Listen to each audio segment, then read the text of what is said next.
Ecclesiastes 5. Fear God, keep your vows. Walk prudently when you go to the house of God, and draw near to hear rather than to give the sacrifice of fools, for they do not know they do evil. Do not be rash with your mouth, and let not your heart utter anything hastily before God. For God is in heaven and you on earth. Therefore let your words be few. For a dream comes through much activity, and a fool's voice is known by his many words.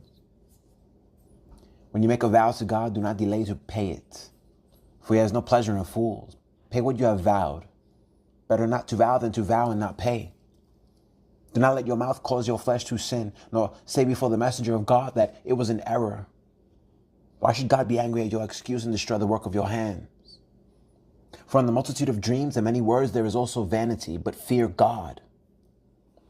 The vanity of gain and honor. If you see the oppression of the poor and the violent perversion of justice and righteousness in a province, do not marvel at the matter, for high official watches over high official, and higher officials are over them. Moreover, the profit of the land is for all, even the king is served from the field. He who loves silver will not be satisfied with silver, nor he who loves abundance with increase. This also is vanity. When goods increase, they increase who eat them. So what profit have the owners except to see them with their eyes? The sleep of a laboring man is sweet, whether he eats little or much, but the abundance of the rich will not permit him to sleep. There is a severe evil which I have seen under the sun. Riches kept for their owners to his hurt. But those riches perish through misfortune. When he begets a son, there is nothing in his hand. As he came from his mother's womb, naked shall he return, to go as he came. And he shall take nothing from his labor, which he may carry away in his hand. And this also is a severe evil. Just exactly as he came, so shall he go. And what profit has he who has labored for the wind? All his days he also eats in darkness, and he has much sorrow and sickness and anger.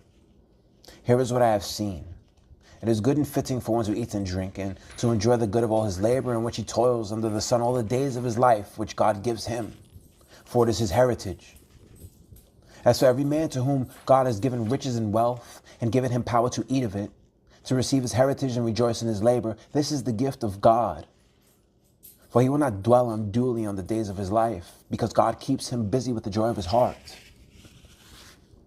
Ecclesiastes 6. There is an evil which I have seen under the sun, and it is common among men. A man to whom God has given riches and wealth and honor, so that he lacks nothing for himself of all he desires. Yet God does not give him power to eat of it, but a foreigner consumes it. This is vanity.